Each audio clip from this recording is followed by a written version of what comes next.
Tout commence en Kamba, terre sainte du kimbanguisme, par un entretien avec Papa Simon Kimbangu Kiangani, actuel père spirituel de l'Église, lors d'une audience accordée au directeur général de l'Agence congolaise des grands travaux, l'ingénieur Nico Nzaou Nzaou. Lors de cet échange, il est évoqué les contraintes qui pèsent sur ces travaux, mais surtout les assurances tirées des orientations données par le chef de l'État, Félix Antoine Tshisekedi Tshilombo, qui est à l'origine de ce projet qui vise à honorer le prophète Simon Kimbangu en rendant accessible la cité de Nkamba depuis Mbanza-Ngungu. Sur terrain, d'ici une semaine, les 7 premiers kilomètres de cette route, dans la version suivant le tracé parcouru par Simon Kimbangu, premier du nom, lors de son arrestation en 1921 par la force coloniale belge, vont entrer dans la phase d'asphaltage et les travaux vont se poursuivre pour boucler les 47 kilomètres du projet routier et la vingtaine de kilomètres de voirie qui va avec. Pour cela, 2 ateliers sont actifs sur ce projet que réalise Adi Construct, une entreprise de droit congolais sous le contrôle du Bureau technique de contrôle, BTC en sigle, et la surveillance de l'Agence congolaise des grands travaux, maître d'ouvrage délégué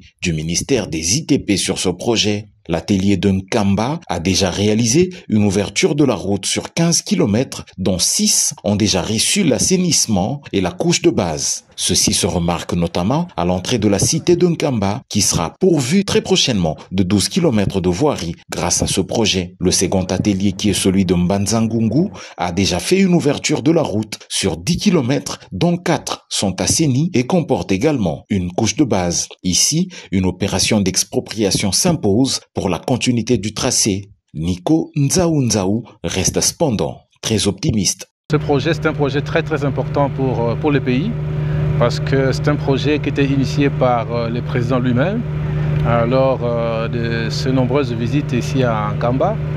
Et notre ministre des ITP a demandé à ce que nous puissions suivre au quotidien ce qui se passe ici. Et voilà la raison pour laquelle je suis venu sur place, pour constater l'effectivité des travaux.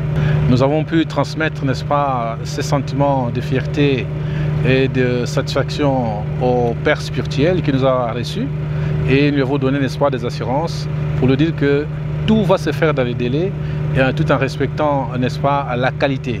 Nous avons aligné le projet de Mbujimayi Nguba, les projets de Rocade, les projets de la route Kananga-Kalamambuji et le projet de Manterne-Tchela-Singini. Et voilà le 5e projet que nous avons aligné, c'est la route de la Passion. Eh bien, tous ces packages-là, nous avons pensé qu'au rythme des travaux qui sont effectués, eh bien, on pourrait tous les livrer en fin 2027. Actuellement, sous financement du Trésor public, ces travaux qui couvrent 47 km de route et 20 km de voirie, dont 12 dans la cité de Nkamba et 8 qui mènent vers l'aérodrome, vont très prochainement bénéficier d'un appui financier du programme sino-congolais.